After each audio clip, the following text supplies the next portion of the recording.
नमस्कार भक्तजनों, आज हम सुनेंगे मोक्षदा एकादशी व्रत की कथा, जिसे मार्गशीर्ष मास के शुक्ल पक्ष की एकादशी तिथि को मनाया जाता है।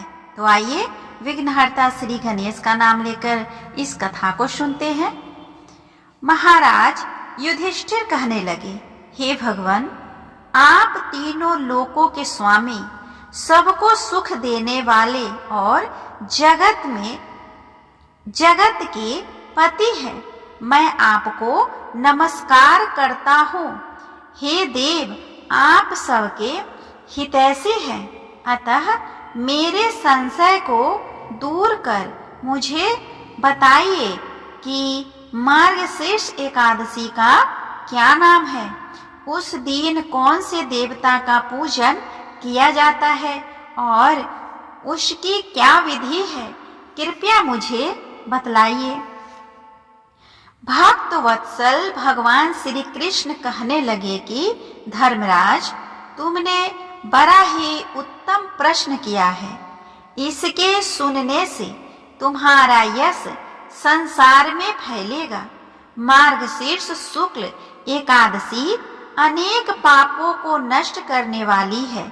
इसका नाम मोक्षदा एकादशी है। इस दिन दामोदर भगवान की धूप दीप नैवेद्य आदि से भक्ति पूर्वक पूजा करनी चाहिए। अब इस विषय में मैं एक पुराणों की कथा कहता हूँ।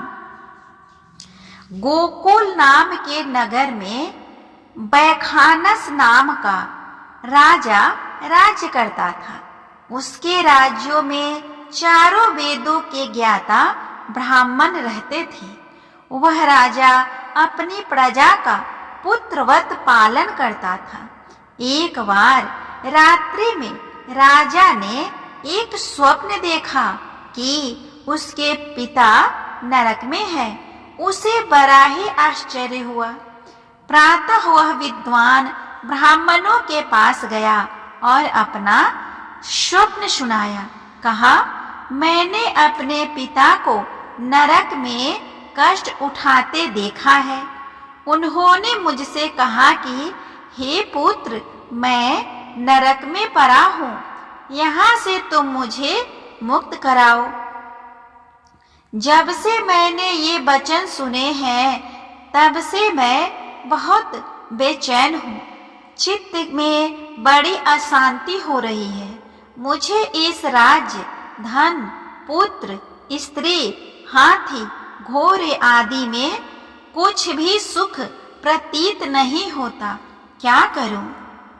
राजा ने कहा, हे ब्राह्मण, देवताओं, इस दुख के कारण मेरा सारा शरीर जल रहा है। अब आप कृपा करके कोई तप, दान, व्रत आदि ऐसा उपाय बतलाइए जिससे मेरे पिता को मुक्ति मिल जाए। उस पुत्र का जीवन व्यर्थ है जो अपने माता पिता का उद्धार न कर सके। एक उत्तम पुत्र जो अपने माता पिता तथा पूर्वजों का उद्धार करता है, वह 1000 मूर्ख पुत्रों से अच्छा है। जैसे एक चंद्रमा सारे जगत में प्रकाश कर देता है, परंतु हजारों तारे नहीं कर सकते।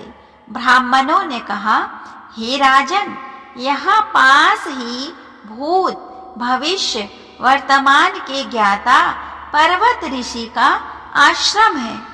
आपकी समस्या का हल वे जरूर करेंगे। ऐसा सुनकर राजा मुनि के आश्रम पर आया। उस आश्रम में अनेक शांत चित्त योगी और मुनि तपस्या कर रहे थे। उसी जगह पर्वत मुनि बैठे थे। राजा ने मुनि को साष्टांग दंडवत किया। मुनि ने राजा से सांगोपांग कुशल पूछी।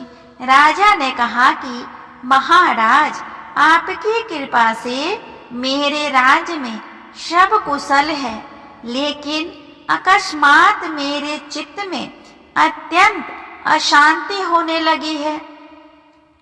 ऐसा सुनकर पर्वत मुनि ने आंखें बंद की और भूत विचारने लगे। फिर बोले, हे राजन, मैंने योग के बल से तुम्हारे पिता के कुकर्मों को जान लिया है। उन्होंने पूर्व जन्म में कामातुर होकर एक पत्नी को रति दी, किंतु शौत के कहने पर दूसरी पत्नी को ऋतुदान मांगने पर भी नहीं दिया। उसी पाप कर्म के कारण तुम्हारे पिता को नरक में जाना पड़ा है। तब राजा ने कहा, इसका कोई उपाय बतलाइए। मुनि बोले, हे राजन, आप मार्गशीर्ष एकादशी का उपवास करें और उस उपवास के पुण्य को अपने पिता को संकल्प कर दे। इसके प्रभाव से आपके पिता की अवश्य नरक से मुक्ति होगी। मुनि के ये वचन सुनकर राजा महल में आया और मुनि के कहने अनुसार कुटुंब सहित मोक्षदा एकादशी का व्रत किया। इसके उपवास का पुण्य उसने पिता को अर्पण कर दिया।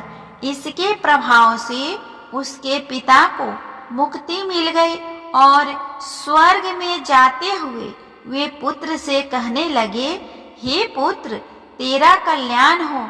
यह कहकर स्वर्ग चले गए। मार्गशीर्ष मास की शुक्ल पक्ष की मोक्षदा एकादशी का जो व्रत करते हैं उसके समस्त पाप नष्ट हो जाते हैं। इस व्रत से बढ़कर मोक्ष देने वाला और कोई व्रत नहीं है। इस कथा को पढ़ने या सुनने से वाजपेयी यज्ञ का फल मिलता है। यह व्रत मोक्ष देने वाला तथा चिंतामणि के समान सब कामनाएं पूर्ण करने वाला है। इस तरह हमने सुना मोक्षदा एकादशी व्रत की कथा। यह व्रत कथा कैसा लगा प्लीज कमेंट करके बताएं और अगर अच्छा लगे तो कमेंट बॉक्स में हरे कृष्णा लिखना ना भूलें। तब तक के लिए मिलते हैं अगले वीडियो में। आप सभी पे भगवान श्री हरि विष्णु और माता कृपा अपनी कृपा बनाए रखे। ओम नमो भगवते वासुदेवाय नमः।